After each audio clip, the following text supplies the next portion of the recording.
Colgan. Joining us in studio now is Mitchell O'Brien, one of the people that help strike deals, a PIP if you like, as you heard mentioned there, a Personal Insolvency Practitioner. Mitchell, first of all, the difference between the insolvency route and the bankruptcy route in Ireland, just give us an overview of the two choices. It's not a choice. There are four schemes. There's the debt relief notice, and that's for debts for people with debts of under €20,000, and that gets dealt with by an approved intermediary, predominantly MABs, also the IMHO.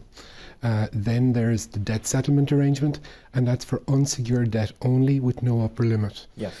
Then there's the personal insolvency arrangement, which is the scheme that's predominantly in demand in Ireland, and that will deal with any amount of unsecured debt and secure debt up to an amount of 3 million. So that's the one that will capture, let's say, the family home and the family situation. And it's only if one of those schemes won't work that bankruptcy is an option. Okay. But one way or the other, there is now a solution for everybody, but we take the least intrusive measure first. Okay, Mitchell, the figure of 1,000 by year end in 2014 going into insolvency arrangements, does that seem a little low for you because there are more people out there dicing with debt? There are 95,000 people with family home mortgages in arrears. In my own view, there's probably half as much again with unsustainable restructures in place. There's also another stated to be about 30,000 buy-to-let mortgages in arrears in the country. So the demand is pent up. There are a number of issues. It's new. The experience in the UK as their service came into being is that the uptake at the start was quite low, and the system ironed out the bugs with the first people through. The single biggest issue now at the moment is streamlining the process of applying for a protective cert, and all of the resources of the ISI is being brought to bear on that issue now. There are a few environmental factors. House prices have been going up. Many houses that were in negative equity are now in positive equity, but people still have the outstanding debt hanging over them.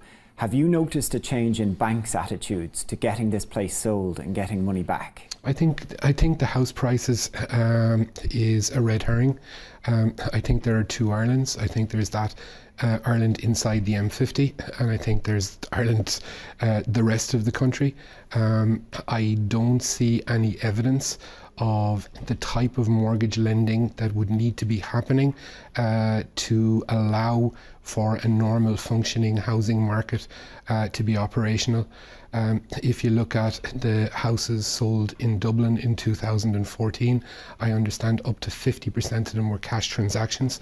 That can't go on forever, and I would forecast that, as with Q4 of last year, house prices may dip again this year. Just to get back to insolvency and to get back to people who need a solution, people like Morris who spoke to us a short time ago, how much does the process cost? How much does a PIP cost? Ultimately, a PIP is the cost of administering an arrangement. The cost of the PIP is borne by the creditors. And for an arrangement, a DSA and a PIA needs to be voted on by creditors to be approved. It's got to meet two main hurdles. It's got to be sustainable for the debtor while providing a better outcome for the creditors than would be the case in bankruptcy. And in any case that we've had that was not successful at a creditors meeting, it resulted in a bankruptcy within the following month, where the creditors received a lesser return. So how long are we talking about when people say, okay, I'm going the insolvency route, before they're through that and can actually move on? A debtor should be outside, it should be past the creditors meeting with an arrangement in place within 90 to 120 days of having first met the personal insolvency practitioner. But it's hugely important that when a debtor is looking for advices on unsustainable debt, that they're going to somebody that is licensed and regulated, because there are many out there that are proclaiming to be able to deliver solutions, but it's only the solutions that can be approved by the court that a debtor can rely on, and ultimately that the creditors can rely on too. So people must must be encouraged to go to the Insolvency Service of Ireland's website and check the register of personal insolvency practitioners and identify somebody from that list.